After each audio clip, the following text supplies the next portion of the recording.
जय हिंद दोस्तों एवं कोचिंग में आप सभी का स्वागत है। जैसे कि कल हम लोगों ने वर्णमाला पढ़ा था।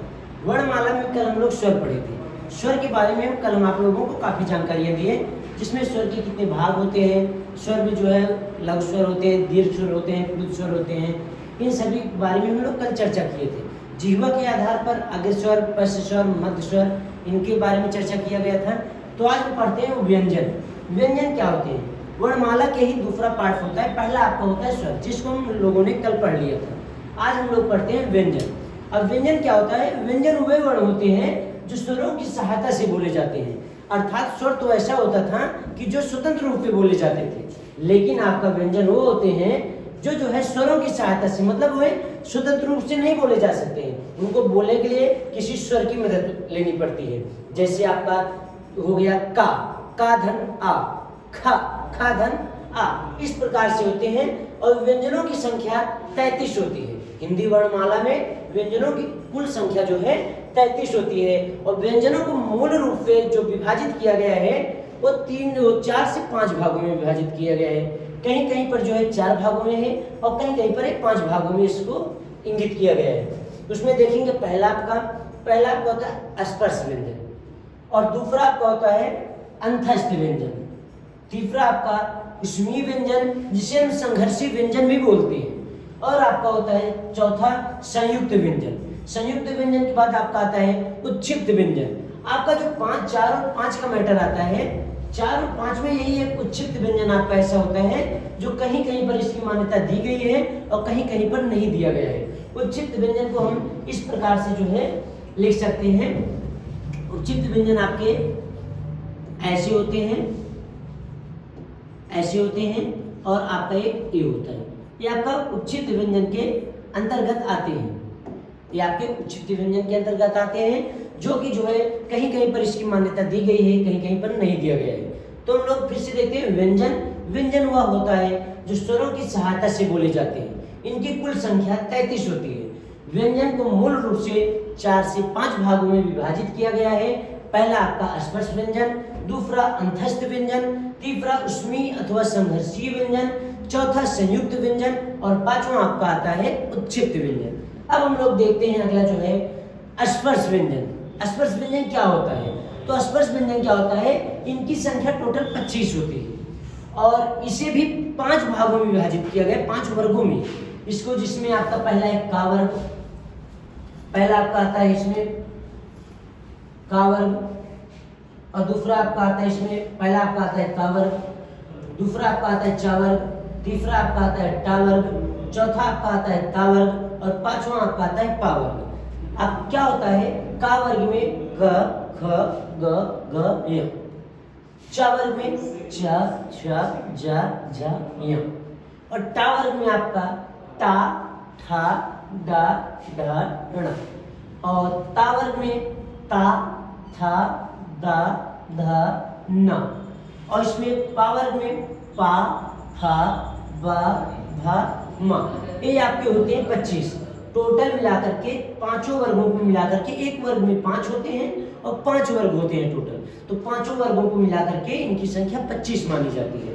और 25 में हर वर्ग का, चाहे वो का वर्ग हो, चाहे वो चा वर्ग हो, चाहे वो टा वर्ग हो, चाहे वो ता वर्ग हो, चाहे वो पा वर्ग हो, सभी वर्गों का प्रत्येक वर्ग का अंतिम 5वां अक्षर ये आपका या, रा, ना, मा, ये आपके 5वां अक्षर बोले जाते हैं, जिसको हम लोग जो है नासिक वर्ग भी बोला जाता है। इसको अंतिम आपका लास्ट वाले जो आपके 5वें अक्षर होते हैं, इनको हम 5वां अक्षर भी बोलते हैं, या फिर हम इसे नासिक वर्ग भी बोला जाता है। हमारा स्पर्श व्यंजन कंप्लीट हो गया।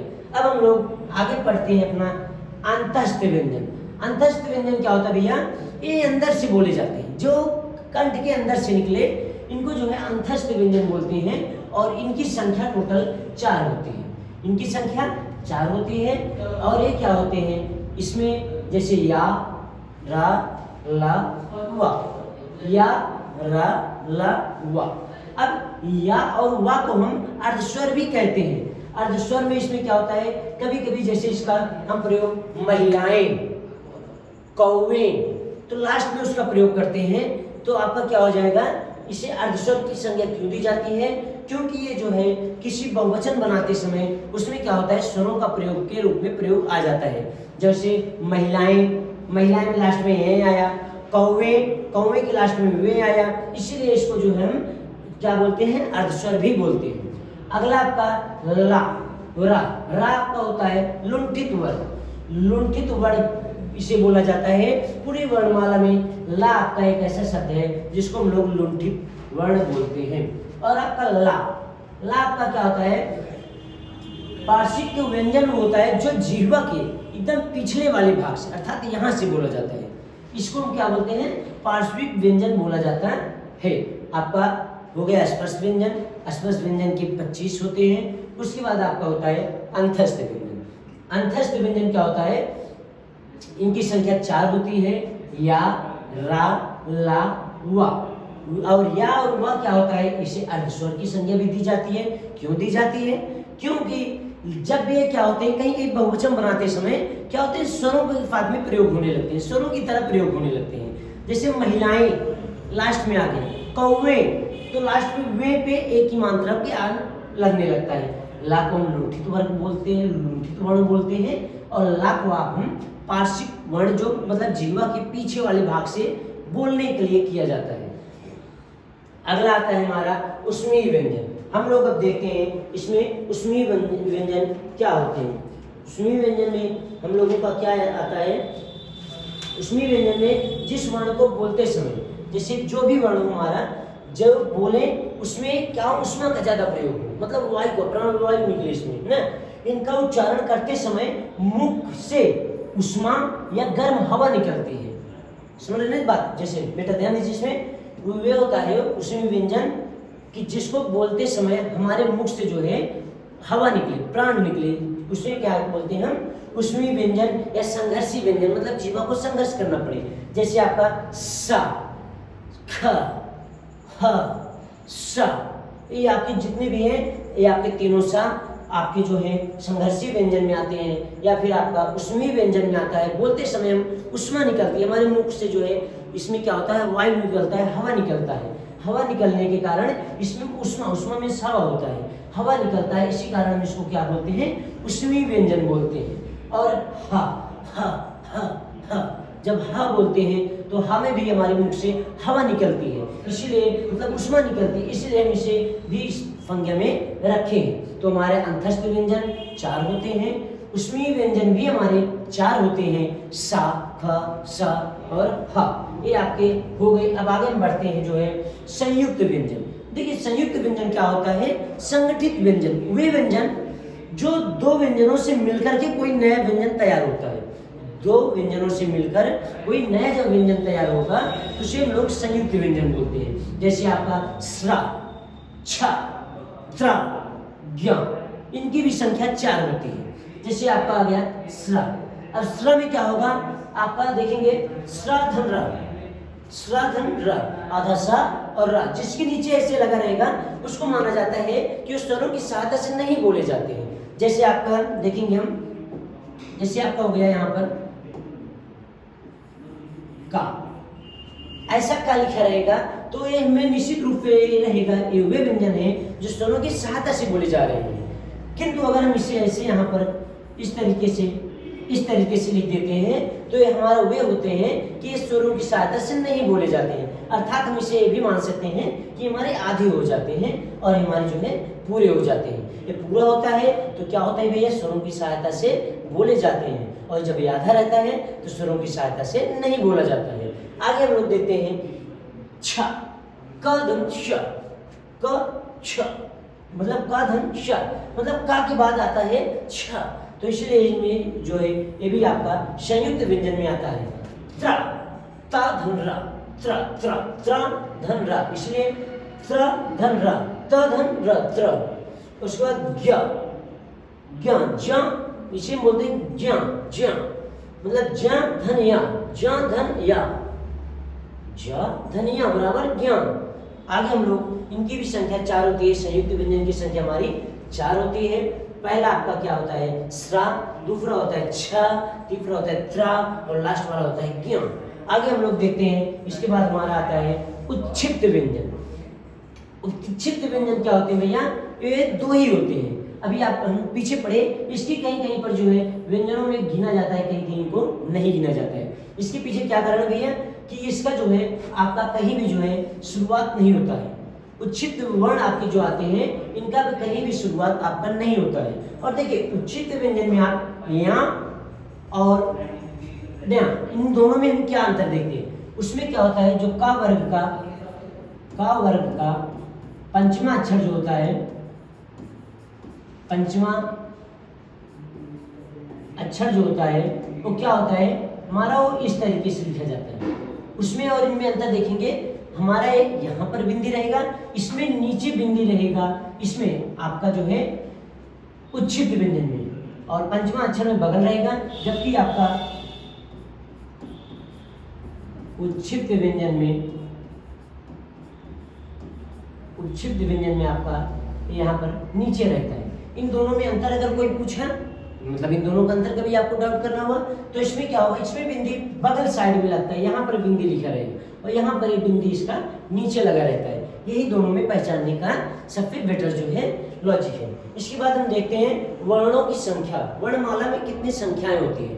हम लोग जो वर्ण पढ़े, स्वर पढ़े, व्यंजन पढ़े, इसमें हम देखते हैं हिंदी वर्णमाला में कितने होते हैं। तो हिंदी वर्णमाला में टोटल 52 अक्षर होते हैं। लेकिन अभी आपसे पूछ लिया जाए या कोई आपसे पूछे इस तरीके से कि भैया 52 अक्षर जो होते हैं, 52 होते हैं, वो किस तरीके से होते हैं, कितने कितने होते हैं ना, कि स्वर कितने होते हैं, व्यंजन कितने होते हैं, अयोग वाक् कितने होते हैं, उच्छिष्ट कितने होते हैं, स्पर्श व्यंजन कितने होते हैं, संयुक्त व्यंजन कितने होते हैं। इस तरीके से अगर आपको कहीं पर बताना हुआ तो ये क्या होता है भैया, आपका पहले हम लोग पढ़े होंगे कि स्वरों की संख्या 11 होती है और अयोग वाक् की संख्या 2 होती है। 11 2 13 हो गया। उसके बाद उच्छिष्ट व्यंजन की संख्या आपकी कितनी होती है? 2 होती है। 13 2 15 हो गया। 15 के बाद आता है आपका 4 संयुक्त व्यंजन जो है आपके वो होते हैं जो है 2 जो है व्यंजनों से मिलकर के बने होते हैं। तो आपका हो गया 11 2 13 2 15 4 19 के बाद आपका 33 व्यंजन होते हैं। 33 जो व्यंजन होते हैं, 19 33 जब हम ऐड करेंगे तो हमारा आता है 52। अर्थात हमारा वर्णमाला में टोटल जो है 52 अक्षर होते हैं। किंतु क्या होता है, अभी एक नया आया है, वो आपका जो है इस तरीके से लिखा जाता है, इस तरीके से। ये आपका हिंदी वर्णमाला का 53वां अक्षर माना जाता है इसको। ये आपका कौन सा 53। अगर कहीं ऐसे आपको आ जाए कि हिंदी वर्णमाला में कितने अक्षर होते हैं, तो आपके 52 भी है और 53 भी है। ये अभी हाल ही में इसे हिंदी वर्णमाला में जोड़ा गया है, अन्यथा अभी तक आपके 52 ही टोटल रहते थे। तो हम लोग देखते हैं 11 आपके स्वर हैं। स्वर में जो है आप लोग पढ़े ही हैं कि आपके कौन से लघु स्वर हैं, कौन से दीर्घ स्वर हैं, कौन से आपके प्लुत स्वर हैं। उसके बाद अयोग वाह भी हम लोग पढ़ लिए थे, जिसमें आपका अन और आह आता है। उसके बाद उच्छिष्ट व्यंजन पढ़े हम लोग। उच्छिष्ट व्यंजन यहाँ पर देख ही रहे हैं, इस तरीके से हमारा दिया गया है। उसके बाद संयुक्त व्यंजन में भी हम आप लोग पीछे पढ़े, जिसमें आपका क्या है, पहला आपका छ त्र ज्ञ, ये आपके 4 ऐसे व्यंजन जो आपके संयुक्त व्यंजन में आते हैं। उसके बाद 33 आपका होता है, जो आपका आता है किस व्यंजन के अंतर्गत, आपका 25 इसमें आएगा जो है स्पर्श व्यंजन के अंतर्गत। बाकी आपके 4 आपके अंतस्थ व्यंजन के अंतर्गत और बाकी 2 आपके आते हैं दूसरे व्यंजन के अंतर्गत जो है। अगला हम देखते हैं प्राणवायु के आधार पर। प्राणवायु के आधार पर हमारे कितने भागों में बांटा गया है। व्यंजन अभी तक हम लोग पढ़े, उसके आधार पर अब हम पढ़ते हैं प्राणवायु के आधार पर कि प्राणवायु के आधार पर इनको कितने भागों में बांटा गया है। अभी तक क्या था, अभी तक हम लोग जो है इसको पढ़े कि इसमें ये होते हैं, ये व्यंजन होते हैं, संयुक्त व्यंजन होते हैं। इस व्यंजन से आए लिखने के आधार पर हम लोग पढ़े थे कि लिखने के आधार पर कहाँ पर संयुक्त होगा, कहाँ पर किस तरीके से होगा, कहाँ पर किस तरीके से होगा। लेकिन अब हम लोग पढ़ते हैं प्राणवायु के आधार पर। प्राणवायु मतलब निकलने की वायु के, अगर हमें कहीं कहीं डिसाइड करना हुआ कि वायु से बोल करके कि पता करें कि कौन सा व्यंजन है, तो हम देखते हैं प्राणवायु के आधार पर व्यंजन को 2 भागों में विभाजित किया गया है। व्यंजन को प्राणवायु के आधार पर कितने भागों में विभाजित किया गया बेटा? 2 भागों में। पहला आपका क्या है, अल्प प्राण, दूसरा आपका है महाप्राण। ठीक, प्राणवायु के आधार पर व्यंजन को कितने भागों में बांटा गया है, तो प्राणवायु के आधार पर व्यंजन को 2 भागों में बांटा गया है। पहला आपका अल्प प्राण, दूसरा आपका महाप्राण। पहला आपका आता है अल्प प्राण और दूसरा आपका आता है महाप्राण। पहला हम देखेंगे अल्पप्राण। अल्पप्राण क्या होता है भैया, इनको बोलने में कम प्राणवायु लगते हैं। अल्पप्राण वो होते हैं जिनको बोलने में बहुत कम समय लगता है, उसको हम क्या बोलते हैं, अल्पप्राण बोलते हैं। जैसे इसमें क्या होता है, अल्पप्राण में कौन कौन से वर्ण आते हैं। अल्पप्राण में क्या होता है, स्पर्श व्यंजन के सभी वर्गों का, मतलब स्पर्श व्यंजन आप लोग पढ़े होंगे, स्पर्श व्यंजन वे व्यंजन होते थे जो आपका का वर्ग, चा वर्ग, टा वर्ग, ता वर्ग और पा वर्ग होते थे। तो इसमें स्पर्श व्यंजन में के प्रत्येक पहला, तीसरा और पांचवा वर्ण, पहला वर्ण, तीसरा वर्ण और पांचवा वर्ण, ये आपके क्या होते हैं, ये आपके अल्पप्राण के अंतर्गत आते हैं। मतलब इस अल्पप्राण उसे कहते हैं जिसको बोलने में भी बहुत कम समय लगे, अर्थात हम बहुत स्लो, मतलब कि प्राण मतलब वायु निकले ही नहीं, तो इसे हम क्या कहेंगे, अल्पप्राण। अब इसमें क्या देखेंगे, पहला, तीसरा और पांचवा। पहला क्या है आपका, पहला आपका इसमें आ सकता है का, ग, या। उसके बाद आपका आ सकता है चा, जा, या, टा, टा, ण। इसी तरीके से हमारा पांचों वर्ग हो जाएंगे ना। जैसे इसमें आपका आगे लिखेंगे, अगर चाहेंगे तो ता, ना। इसके बाद आप क्या आ जाएंगे, पा, बा, म। ये आपके टोटल कितने हैं जो है, ये आपके सभी में 3-3 है और टोटल 5 है, तो 15 हो गए आपके स्पर्श व्यंजन के सभी वर्गों का, सभी वर्ग, का वर्ग हो, चा वर्ग हो, टा वर्ग हो, ता वर्ग हो, पा वर्ग हो, मतलब सभी वर्गों का पहला वर्ण लेंगे हम, तीसरा वर्ण लेंगे और पांचवा वर्ण लेंगे। इनको हम जोड़ करके क्या, कौन सी संज्ञा, कौन सा देंगे, अल्पप्राण में देंगे। उसके बाद जितने आपके अंतस्थ व्यंजन होंगे, जितने आपके अंतस्थ व्यंजन आते हैं वो आपके, वो भी जो है किस किस अंतर्गत आते हैं, वो आपके आते हैं जो है अल्पप्राण के अंतर्गत। अल्पप्राण में जैसे या, र, ल, व, या, र, ल, व, ये आपके किसके अंतर्गत है, अंतस्थ व्यंजन के। और सभी स्वर, जितने भी स्वर होंगे, जितने भी स्वर होंगे आपके, सभी स्वर आपके किसके अंतर्गत आते हैं भैया, अल्पप्राण के। ठीक, फिर से देखते हैं, प्राण वायु के आधार पर व्यंजन को 2 भागों में बांटा गया है, पहला आपका अल्पप्राण, दूसरा आपका महाप्राण। अब हम देखते हैं अल्पप्राण किसे कहते हैं। अल्पप्राण वह होता है इसको बोलने में बहुत कम ही प्राण आयु की आवश्यकता होती है, बहुत कम ही प्राण आयु लगते हैं, तो इसे क्या बोलते हैं, अल्पप्राण बोलते हैं। अल्पप्राण में कौन कौन से वर्ण आते हैं भैया, अल्पप्राण में आपका आता है स्पर्श व्यंजन के सभी वर्गों का पहला, तीसरा और पांचवा। पहला मतलब का वर्ग, का, चा, टा, त, प, और तीसरा आपका घ, ज, ड, द, ब। उसके बाद पांचवा या, न, म, ये आपके हो गए।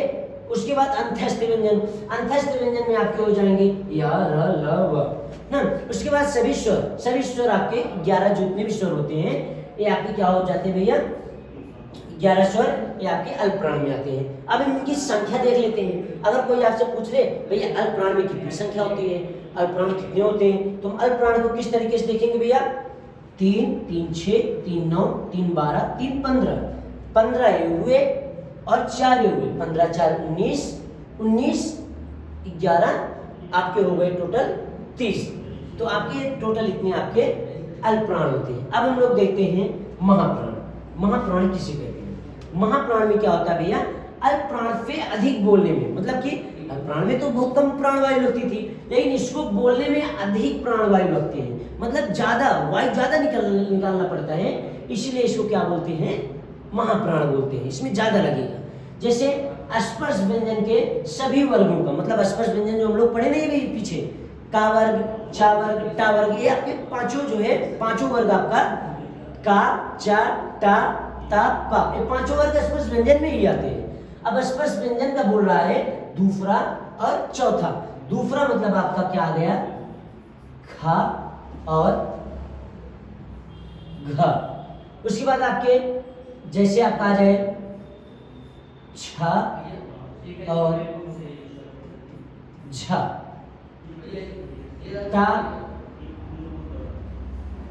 ढ। इसी प्रकार से आपके आएंगे टोटल जो है आपका क्या होगा भैया, पहला और सॉरी दूसरा और चौथा, इसमें भी दूसरा और चौथा, ये सारे जो होंगे आपके महाप्राण में आएंगे। उसमें व्यंजन देखते हैं, उष्मीय व्यंजन क्या होता है भैया?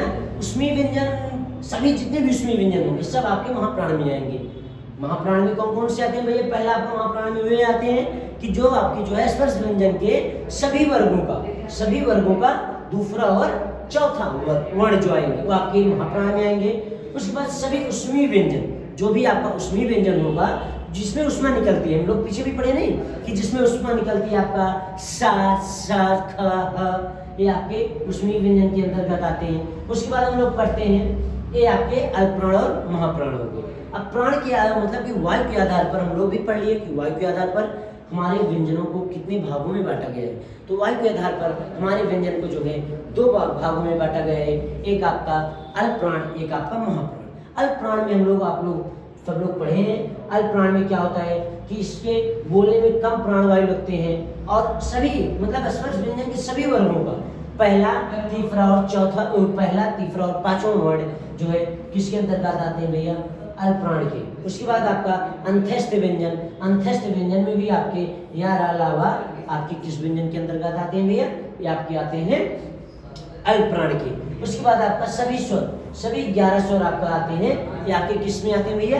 ये भी आपके आते हैं हमारे जो है अल्पप्राण के अंतर्गत। उसके बाद अगला हम पढ़े थे महाप्राण में भी अल्पप्राण से ज्यादा इसमें बोलने में वायु का प्रयोग करना पड़ता है, इसीलिए हम इसको महाप्राण बोलते हैं। अब महाप्राण में भी इसको हम लोग स्पर्श व्यंजन का क्या भैया? दूसरा और चौथा वर्ग, जैसे का घ छ झ ट ड, ये आपके जो है महाप्राण के अंतर्गत आएंगे। उसके बाद जितने भी उष्मीय व्यंजन जो बोलने में ज्यादा उष्मा निकले, जैसे आपका स ह, ये आपके उष्मीय व्यंजन हो गए। अब हम लोग देखते हैं रा के रूप कि रा के कौन कौन से रूप होते हैं ना। रा के रूप में देखते हैं, एक आपका आ गया मात्रा में कभी कभी ये होता है कि कौन सा रा हमारा छोटा है और कौन सा रा हमारा बड़ा है। तो कभी कभी क्या होता है मात्रा में देखेंगे आपका ता और र। आप लोग अभी पढ़ाए नहीं पीछे जब संयुक्त व्यंजन आपको पढ़ाए थे यहाँ पर, हम आपको यहाँ संयुक्त व्यंजन जब पढ़ाए थे तो यहाँ पर ता इस्तेमाल मतलब ता छोटा लेकिन रा क्या था? बड़ा था। जहां पर मतलब आपका त्रा आएगा वहां पर सदैव आपका रा क्या होता है? बड़ा होता है ना। रा जहां पर त्रा आएगा वहां पर रा आपका बड़ा होता है, और ट्र जहां पर ए आएगा ए आपका भी रा बड़ा होता है। जैसे आपका आ जाए प्रकार में भैया आपका पा आधा है किंतु रा आपका पूरा है ना, प्रकार हो गया। उसके बाद आपका आ जाए प्रचंड में आपका ना प्रपंच, या जो भी हो, कोई भी वर्ड हो आपका, कोई भी अक्षर हो जो प्रा से शुरू हो या ट्रा से शुरू हो। जैसे क्रम हो गया आपका भी यहाँ पर लिखना हुआ क्रम।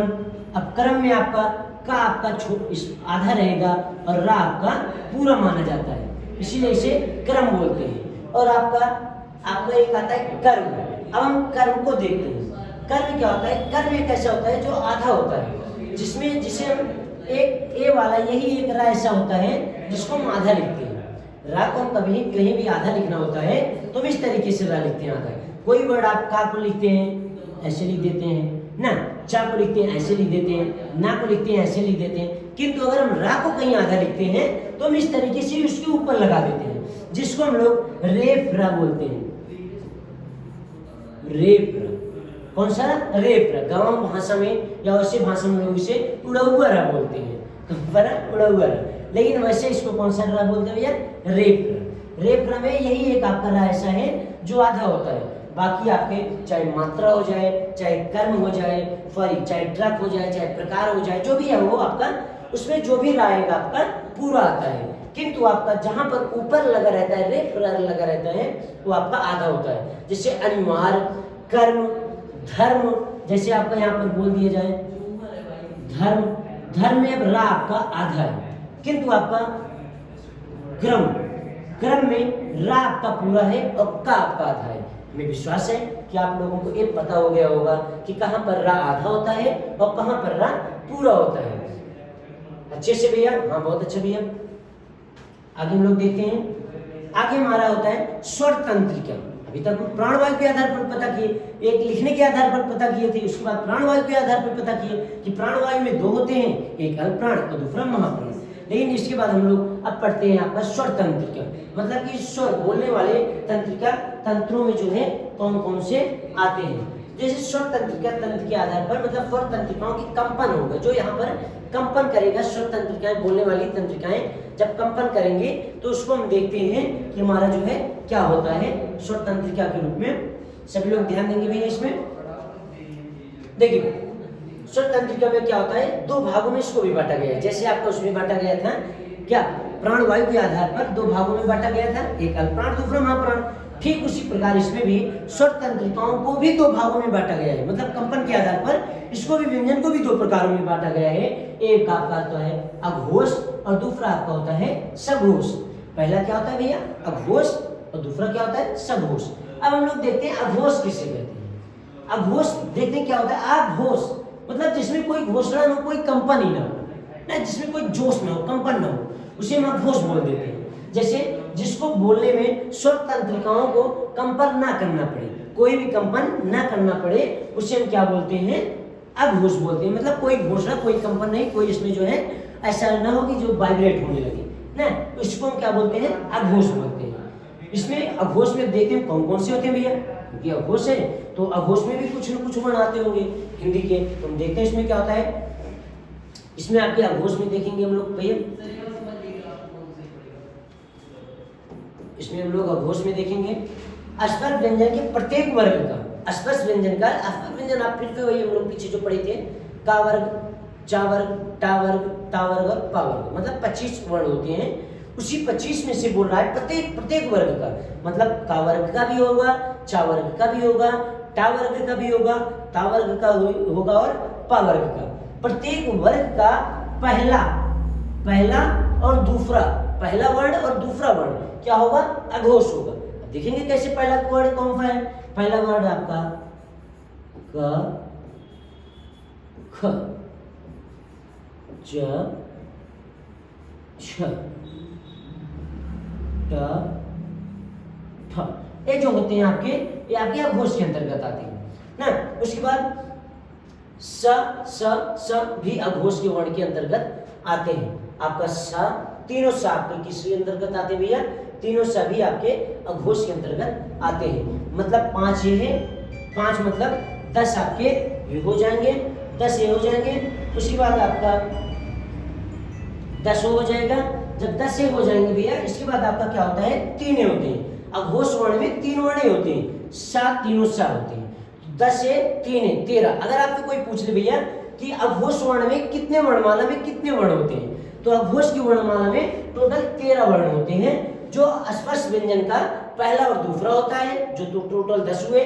उसके बाद जो है तीनों सब मिलाकर के टोटल 13 होते हैं। हम लोग इतना समझ लिए। अब हम लोग आगे बढ़ते हैं, आगे देखते हैं हम लोग घोष। अब घोष क्या होता है, सघोष या घोष।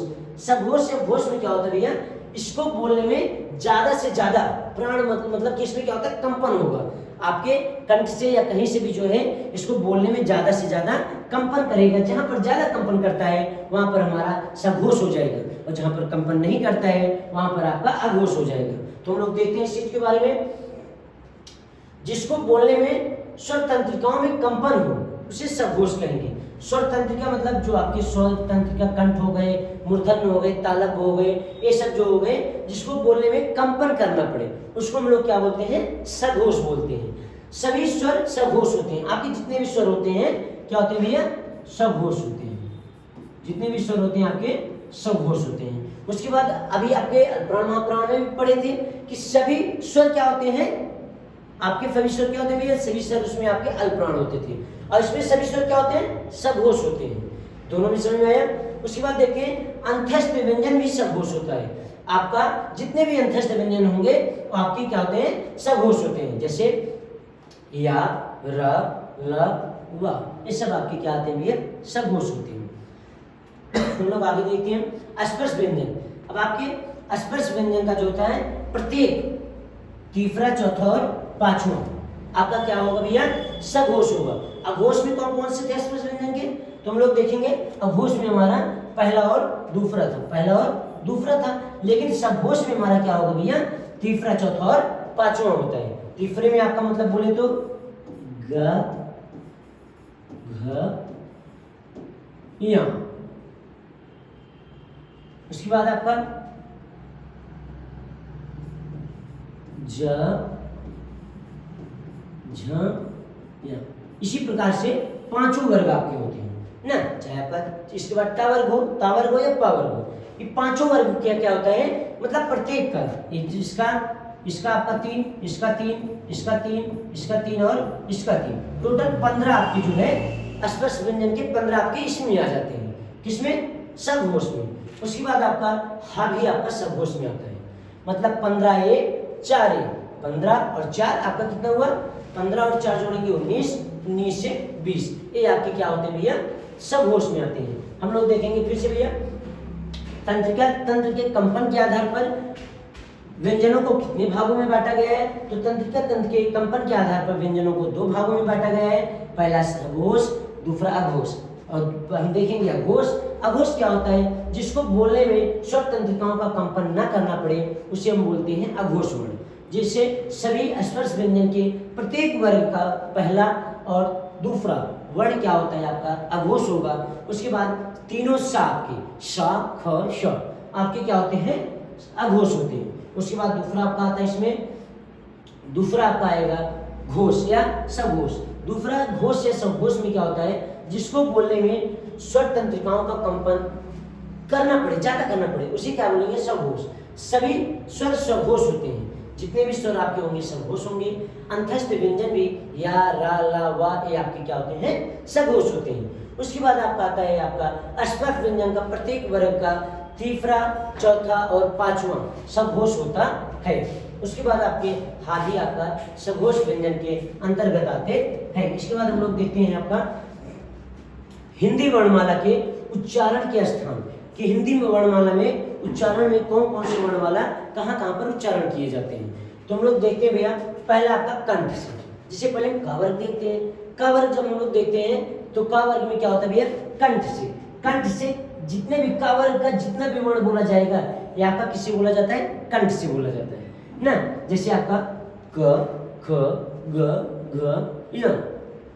उसके बाद अ, ह, ह, अ, ह, ह, जितने भी हैं अह, ये आपके क्या है, कंठ से बोले जाएंगे, मतलब यहाँ पे बोले जाते हैं।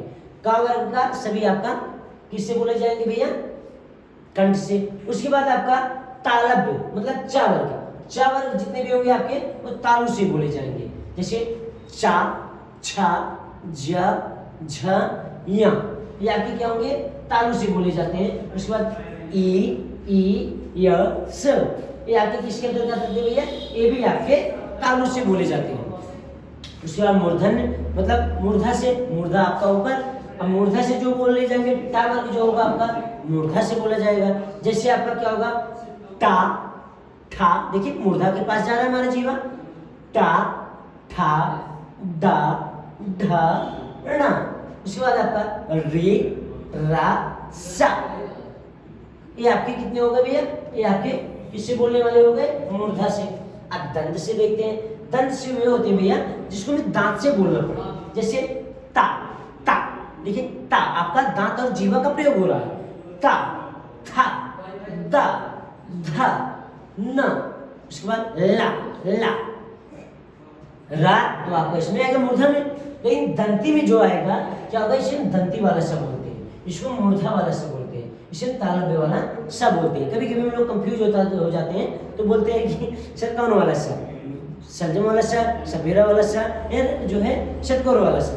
तो ऐसा वस्तु कैसे नहीं बोलना चाहिए, हमें क्या बोलना चाहिए भैया, जब आपका सर्जम वाला सा रहे तो स्मार्ट तरीके से बोलना चाहिए कि आपका क्या होगा, सर तालव्य वाला सा, क्या बहुत अच्छा रहेगा। जैसे अगर आपका सास षटकोर वाला बोलना होगा तो सर मूर्धा वाला सा रहेगा क्या, तो इस तरीके से आपका ज्यादा प्रभावशाली रहेगा।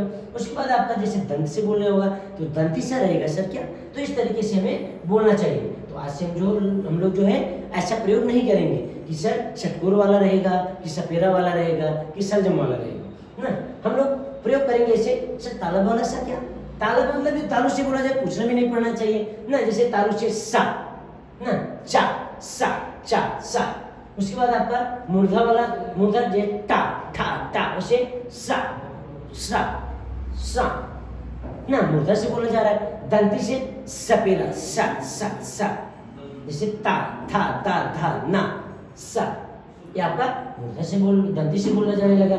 उसके बाद ओष्ठ, ओष्ठ मतलब ओठों से ना, वे व्यंजन जिसको हम बोलते समय क्या होता है भैया, हमें ओठों से बोलना पड़े। जैसे आपका पा, देखिए दोनों ओठों का प्रयोग हो रहा है, पा फा बा भा मा। उसके बाद ऊ ऊ, देखिए ये भी आपका ओठों से बोलना पड़ रहा है। ये भी आपका पा फा बा भा मा, ये आपके किस में भैया बोले गए, ये भी आपके बोले जा रहे हैं ओष्ठ से। तो जब ये ओष्ठ से बोले जाएंगे तो ये हमारा कौन सा हो जाएगा भैया, ओष्ठ ना, जिससे पावर जितने ओठों से प्रयोग किया जाएगा ओष्ठ से। अब कभी कभी ऐसे आ जाते भैया कि कंठ और तालु दोनों को मिलाकर के बोलना पड़ता है, कई वर्ड ऐसे आते हैं ना। तो उसमें देखते हैं कौन कौन से वर्ड आपके, ए को देखेंगे कंठ और तालु से मिलकर। अब जैसे इसके कैसे कंफर्म करेंगे, देखिए ए का हमारा कैसे निर्माण होता है, हमारा जो ए बनता है, हमारा ए बनता है आ धन ई, तो बनता है भैया हमारा ए किससे बनेगा, आ धन ई। अब आ आपका कहाँ का है, हम देखेंगे आ हमारा यहां से, आ हमारा आता है कंठ से, और ई हमारा कहाँ आता है, ई हमारा आता है तालु से। तो क्या हो गया, कंठ तालव भैया, कंठ तालु, समझ में। जैसे देखते हैं हम लोग फिर से एक आपका, जैसे ए ना, ये भी देखेंगे या ए देखेंगे, जैसे आपका हो जाए ये दोनों वर्ड आपके किस में बोले जाते हैं भैया, आपके कंठ तालव, मतलब पहला कंठ का आ का प्रयोग हम कंठ से करेंगे और ई का प्रयोग तालु से, इसलिए कंठ और तालु को मिल करके हम इसको बनाते हैं कंठ तालव में। क्या बोलते हैं, कंठ तालव। कंठ तालव में कितने आते हैं, 2 वर्ड आते हैं आपके ए। उसके बाद हम लोग आते हैं कंठोष्ठ, मतलब कंठ और ओष्ठ का प्रयोग करना पड़े उसमें, किसका भैया, कंठ का प्रयोग करना पड़े, मतलब गले का प्रयोग करना पड़े, और ओष्ठ मतलब ओठों का प्रयोग करना पड़े। जैसे ओ औ, ओ मतलब ओठ का प्रयोग और अंदर से भी निकालना पड़ रहा है। जैसे आपका हो जाए, देखेंगे हम लोग ओ, तो इसमें देखेंगे हम लोग आ धन ऊ, आपका कहाँ भैया, हम लोग देखें आप हमारा इसमें किसमें, हमारा कंठ में, और ऊ हमारा किसमें है, वो हमारा आता है ओष्ठ में। तो इसलिए हमारा क्या हो गया, कंठोष्ठ हो गया।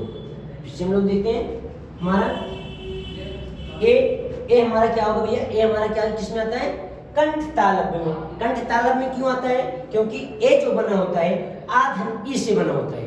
आपका तालु से बोला जाएगा, सॉरी आपका कंठ से बोला जाएगा, ई आपका तालु से बोला जाएगा, इसीलिए इसे हम कंठ तालव्य बोलते हैं। उसके बाद आपका आता है ओ आपका आता है भैया, ओ में आ धन ऊ मिल करके ओ बनता है। तो जब ओ बनेगा तो आपका वही फिर से कंठ आ जाएगा, और ऊ आपका किससे आ जाएगा भैया, ओष्ठ से। तो इसको हम क्या बोलेंगे, कंठोष्ठ बोलते हैं। आगे हम लोग देखते हैं भैया,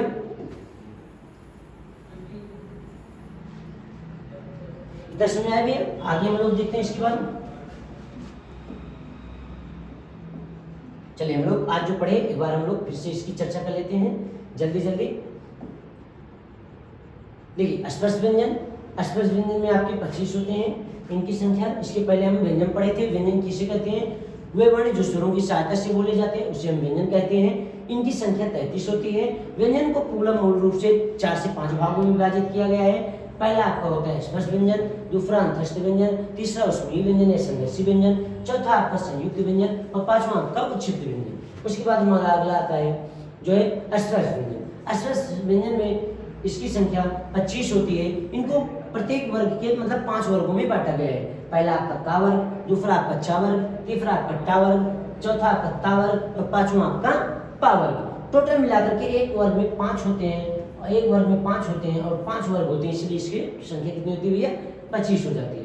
और जब इनकी संख्या 25 हो जाती है तो इसे जो है स्पर्श व्यंजन हो जाएगा। और प्रत्येक वर्ग का पंचमा अक्षर माना जाता है। प्रत्येक वर्ग का पंचमा अक्षर या नासिका व्यंजन बोलते हैं, जिसे हम नाक से प्रयोग करते हैं। जैसे ना, या, ना, इसे हम क्या बोलेंगे, नाक से प्रयोग करते हैं। तो क्या होगा भैया, आपका पंचमाक्षर बोला जाता है। हिंदी वर्णमाला के पंचमाक्षर कितने होते हैं, तो हिंदी वर्णमाला के पंचमाक्षर 5 होते हैं, या ण न म। उसके बाद हम लोग आगे देखते हैं, आगे हमारा होता है अंतस्थ व्यंजन। इनकी संख्या 4 होती है, जिसमें या, रा, ला, वा होता है। या और वा ये अर्धस्वर भी होते हैं, और रा को जो है लुंठित वर्ण भी बोला जाता है, रा को पार्श्विक व्यंजन बोला जाता है। और अगला आपका आता है ऊष्मीय व्यंजन। ऊष्मीय व्यंजन होते हैं, इनकी संख्या 4 होती है, सा, ख, सा, ह। इसमें क्या होगा भैया, ऊष्मा का प्रयोग ज्यादा, मतलब बोलते समय, उच्चारण करते समय हम ऊष्मा को जो है ज्यादा से ज्यादा प्रयोग करते हैं। तो हमारा क्या हो जाएगा भैया, ऊष्मीय व्यंजन आ जाता है, या गर्म हुआ या ऊष्मा ज्यादा निकलती है। अगला हम लोग देखते हैं, अगला हमारा संयुक्त व्यंजन था। संयुक्त व्यंजन में क्या होता था, हम लोग संयुक्त व्यंजन में पढ़े थे कि आपका क्या होगा भैया, 2 वर्णों को मिलकर के कोई नया वर्ण बनाते हैं। जैसे आपका स और र मिलकर के स बना लिया, आपका छ और र मिलकर छ बना लिया, मतलब क और स, क स छ हो गया ना। त्र त धन र त्र। उसके बाद ज्ञ, ज्या धन या आपका हो गया ज्ञ। तो आप लोग इसमें आपका टोटल भैया संख्या कितनी होती है, 4 होती है। आगे हम लोग फिर आगे पढ़े हम लोग उच्छिष्ट व्यंजन। उच्छिष्ट व्यंजन में भैया क्या होती है, इनकी संख्या 2 होती है, क्योंकि यहाँ और यहाँ। इसमें क्या होता है भैया, ये ऐसा एक व्यंजन मान लेंगे कि जिसका हम कहीं भी, मतलब कभी भी इसका प्रयोग हम शुरुआत में लिखते समय शुरू में किया ही नहीं जा सकता। इसका प्रयोग जब भी हम करेंगे, कब करेंगे, बीच में करते हैं। उसके बाद हम लोग वर्ण देखते हैं कि हमारी कुल वर्ण हिंदी वर्णमाला में कितने वर्ण होते हैं। तो हिंदी वर्णमाला में हमारे टोटल भैया 52 होते हैं। अभी हाल ही में एक और जोड़ा गया, त्रिपुरामा जोड़ा गया, ये जो आपको हम अभी लिख के दिखाए थे। लेकिन उसमें क्या होता है भैया, आपके स्वर हैं, स्वर में आपका कितना भैया, स्वर में आपका 11 है, और आपका योगवाद 2 होता है, उच्छिष्ट 2 होते हैं, संयुक्त 4 होते हैं, और व्यंजन आपके टोटल 33 होते हैं। कुल मिलाकर के आपके होते हैं 52। और अगला हमारा होता है क्या भैया, अगला हमारा प्राणवायु के आधार पर क्या होता है भैया, प्राणवायु के आधार पर हमारी कौन कौन से व्यंजन होते हैं। प्राणवायु के आधार पर हम लोग देखते हैं भैया, प्राणवायु के आधार पर व्यंजन को 2 भागों में बांटा गया है, पहला अल्पप्राण, दूसरा महाप्राण। अब हम लोग देखते हैं अल्पप्राण क्या है। अल्पप्राण वही होते हैं भैया, इसको बोलने में कम प्राणवायु लगती है। स्पर्श व्यंजन के सभी वर्णों का, मतलब कि स्पर्श व्यंजन के सभी वर्ण, मतलब सभी वर्गों का पहला, तीसरा और 5वां वर्ण जो होगा आपका किस में आता है, अल्पप्राण में आता है। उसके बाद आपका अंतस्थ व्यंजन में या, रा, ला, वा, ये आपके किसके अंतर्गत आते हैं, ये सब आपके भैया अंतस्थ व्यंजन के अंतर्गत आते हैं। उसके बाद आपका आता है सभी स्वर। सभी स्वर 11 स्वर जितने आपके भैया, ये आपके किसके अंतर्गत आते हैं, ये सभी आपके अल्पप्राण के अंतर्गत आते हैं। हम लोग अब देखते हैं महाप्राण। महाप्राण में क्या होगा, इसको बोलने में अधिक प्राणवायु लगते हैं, इसे हम महाप्राण बोलते हैं। और स्पर्श व्यंजन में सभी वर्गों का, मतलब स्पर्श व्यंजन वही आपका 25 वाला, सभी वर्णों का दूसरा और चौथा वर्ण जो है आता है, जिसे महाप्राण बोलते हैं। इसमें और सभी उसमें जितने भी उसमें व्यंजन होते हैं, सभी उसमें व्यंजन आपके सा, ख, स, ह आपके क्या होते हैं भैया, आपका आता है आपका महाप्राण में। अब उसके बाद रा का प्रयोग भी हम लोग बहुत लोग कभी बार कंफ्यूज होते हैं कि कहाँ पर हमारा रा छोटा होता है, कहाँ पर रा हमारा बड़ा होता है। तो आज हम रा का ही काम जो है समाप्त कर दिए ना। रा का काम कैसे समाप्त हुआ, जहाँ पर ऐसा आएगा रा, उसको हम क्या बोलते हैं भैया, पूरा रा हो जाएगा ना। ये वाला मात्रा छोटी रहेगी, जैसे हम लोग अभी आपको पढ़ाए नहीं थे, त्रा में ता धन रा पढ़े थे। उसके बाद आपका कर्म में का और धन रा, और लेकिन इस कर्म में जो है आपका रा जो है पूरा होता है, और कर्म में आपका रा आधा होता है, बाकी जो है मा पूरा होता है। बाकी सभी में रा पूरा होता है, और उससे संबंधित जुड़े हुए वर्ण जो होते हैं वो आधा होते हैं।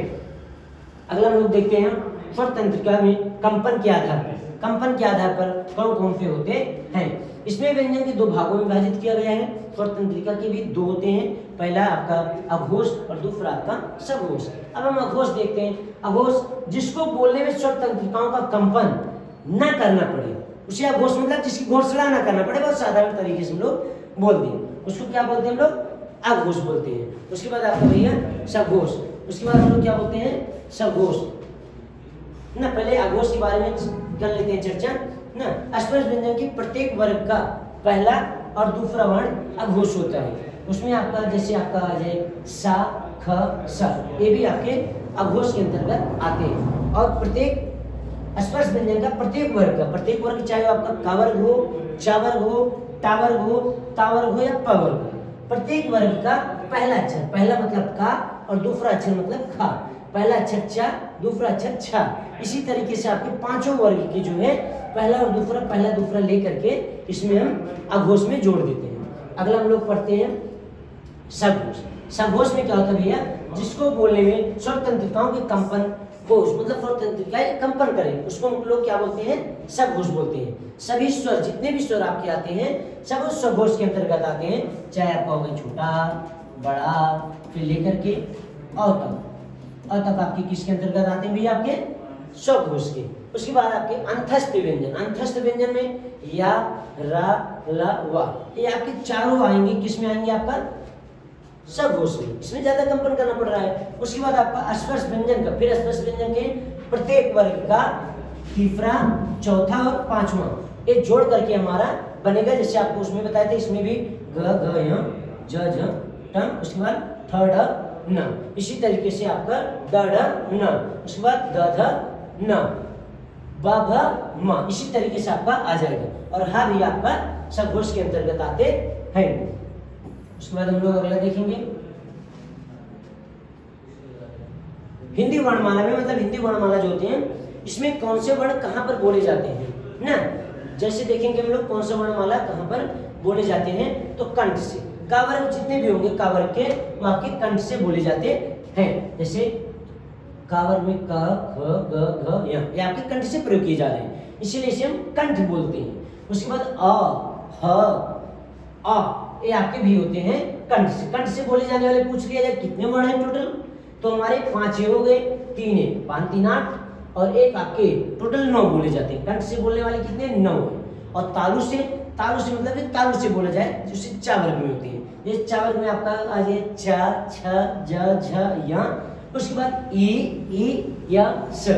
इसके हम लोग देखते हैं, इसका हम लोग एक सब फटीक जो है वो देखते हैं। जैसे आपका हो जाए याद करने का, के, टी, एम, डी, ओ, इसको याद करने का सबसे शानदार ट्रिक जो है, इस तरीके से हम लोग के, टी, एम, डी, ओ याद कर सकते हैं। के, टी, एम, डी, ओ मतलब के मतलब कंठ से, टी मतलब तालु से, एम मतलब मूर्धा से और डी मतलब दंत से, ओ मतलब ओष्ठ से। आपका पांचों वर्ग से याद हो गया, मतलब आपके 25 तो लगभग याद हो गए। अब आपके जो बचते हैं याद करने वाले, ए, आह, इस, ऋषि, लाश, ना। आह मतलब कि किसी को देखे बोले ओ, उसको बुलाए ओ, बुलाए आया ओ, ईएस मतलब उसको बता रहे इस तरीके से ना। अब ईएस मतलब ये लाश जैसा बन गया है, क्या होगा भैया, ऋषि। जब वो इसको नहीं देखेगा तो ऋषि जैसे हो जाएगा और बाद में बोलेंगे उह, ये तो देखिए ऋषि बन गए हैं ना। तो हम लोग सबसे अच्छे तरीके से याद करेंगे क्या, के, टी, एम, डी, ओ। के मतलब कंठ, टी मतलब तालु, यम मतलब मूर्धा, डी मतलब दंती और ओ मतलब ओष्ठ। अब उसके बाद आता है कंठ तालव्य। कंठ तालव्य मतलब होता है वे वर्ण जिसको बोलने में कंठ और तालु दोनों का प्रयोग करना पड़ेगा ना। जैसे आपका आ जाए ए। अब ए में देखेंगे भैया, ए में आपका हम देखते हैं आ, धन, ई। अब आपका आता है कंठ और ई आपका आता है तालु, तो क्या होगा, कंठ तालव्य ना। कंठोष्ठ, कंठ और ओष्ठ ना। कंठोष्ठ में क्या होगा भैया, ओ और औ। ठीक, आज हमारा वर्णमाला जो है समाप्त होता है ना। हम लोग वर्णमाला में क्या क्या पढ़े, वर्णमाला की परिभाषा पढ़े, वर्णमाला की प्रकार पढ़े, वर्णमाला में स्वर होते हैं, व्यंजन होते हैं, स्वर के सारे प्रकार पढ़ लिए और व्यंजन के सारे प्रकार पढ़ लिए हम लोग। अब हमारा स्वर तैयार, पूरा वर्णमाला कंप्लीट हो गया है। अब हम लोग आगे कब पढ़ते हैं, कल पढ़ेंगे संधि। तो हमें आशा है कि आप लोगों को अच्छे से समझ में आया होगा और आप लोग ज़्यादा से ज़्यादा इसको देखिए, सब्सक्राइब कीजिए। आपका जो है A1 डिजिटल कोचिंग, और इसमें आपका रीजनिंग भी चलेगा, मैथ भी चलेगी, सारी तैयारियां चलेंगी। आप लोग इसे अच्छे से देखिए और ज़्यादा से ज़्यादा शेयर कीजिए और ज़्यादा से ज़्यादा इस पर कमेंट और लाइक कीजिए जो है। कोई भी इसमें और आपको कहीं भी प्रॉब्लम हो तो आप कमेंट में जो है अपना प्रॉब्लम लिख सकते हैं, तो हमारी टीम के माध्यम से या हमारे माध्यम से किसी भी माध्यम से आपकी समस्याओं का निवारण कर दिया जाएगा। आपको कहीं भी मिलता है कोई समस्या तो आप उसे देखिए और कमेंट बॉक्स में लिख दीजिए। हमारी टीम उस पर हमेशा निगाह बनाई रखती है कि कौन सा क्या कमेंट कर रहे हैं, उस पर काम किया जाता है और पूरी टीम मिल करके उस काम को अच्छे से आपकी समस्याओं का निवारण किया जाएगा। और ज़्यादा से ज़्यादा इसको शेयर कीजिए और जो है लाइक कीजिए और कमेंट कीजिए। कल हम लोग मिलते हैं संधि पे नए चैप्टर के साथ। आप लोगों को बहुत बहुत धन्यवाद। पढ़ते रहिए, दुरुस्त रहिए।